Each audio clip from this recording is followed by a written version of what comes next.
क्या बीजेपी और डीएमके में गठबंधन होने वाला है? क्या पीएम मोदी स्टालिन को एनडीए में लाने वाले हैं? सोशल मीडिया पर यह चर्चा तेज हो गई है। आज तक की खबर के मुताबिक बीजेपी डीएमके से हाथ मिलाने की तैयारी में है ताकि संसद में 2/3 बहुमत को हासिल किया जा सके।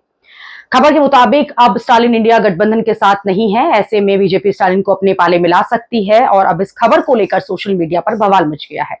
सवर्ण समाज से जुड़े लोग इसके खिलाफ मोर्चा खोल रहे हैं और बीजेपी को घेर रहे हैं। यह कहा जा रहा है कि सनातन धर्म को खत्म करने की इच्छा रखने वालों से ही हाथ मिलाने की तैयारी हो रही है। बस यही दिन देखना बाकी रह गया था।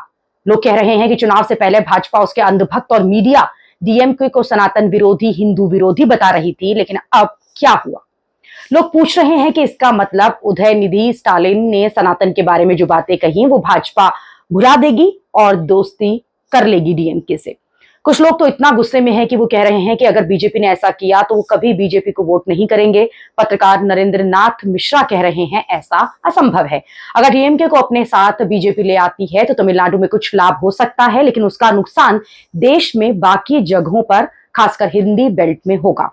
डीएमके को बीजेपी ने सनातन विरोधी के रूप में स्थापित किया है और जगह जगह इसका प्रचार भी किया।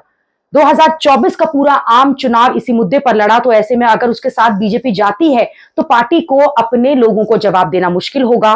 सोशल मीडिया पर यह कहा जा रहा है कि किसी ना किसी को सनातन को बचाना है और ना किसी को सनातन को नष्ट करना है, ना ही किसी को मुसलमान से प्यार है, ना ही किसी को दलित से प्यार है। सारा खेल वोट और सत्ता का है। यानी बीजेपी और डीएमके के साथ आने की चर्चा भर से ही ये बवाल मच गया है।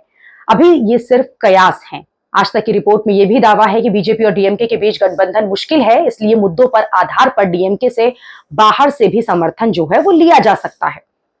दरअसल डीएमके के पास लोकसभा में 22 और राज्यसभा में 8 सांसद हैं, जिनका समर्थन अगर बीजेपी जो है वो हासिल कर लेती है तो संसद में 2/3 वाले बहुमत के आंकड़े के करीब पहुंच सकती है। हाल ही में संसद में परिसीमन विधेयक और महिला आरक्षण से जुड़े संविधान संशोधन विधेयक पर चर्चा के दौरान ये साफ हो गया कि साधारण बहुमत होने के बावजूद भी बीजेपी जो है वो बड़े संवैधानिक बदलावों के लिए 2/3 आंकड़े से थोड़ी दूर रह गई।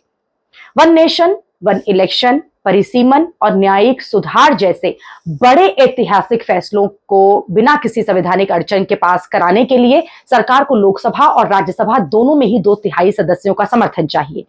लेकिन सवाल यह है कि इस तरह से जुगलबंदी से क्या बीजेपी को नुकसान नहीं होगा?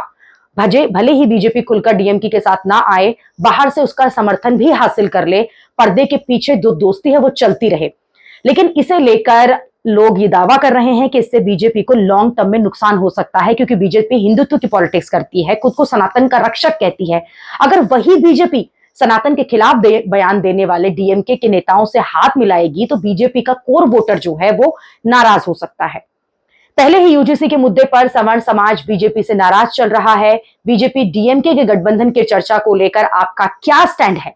क्या आप बीजेपी को संसद में अपने बिल पास कराने के लिए डीएमके का हाथ मिलाना चाहिए या फिर सनातन का विरोध करने वालों से दूरी बना लेनी चाहिए? आप क्या सोचते हैं? हमें कमेंट बॉक्स में जरूर बताएं।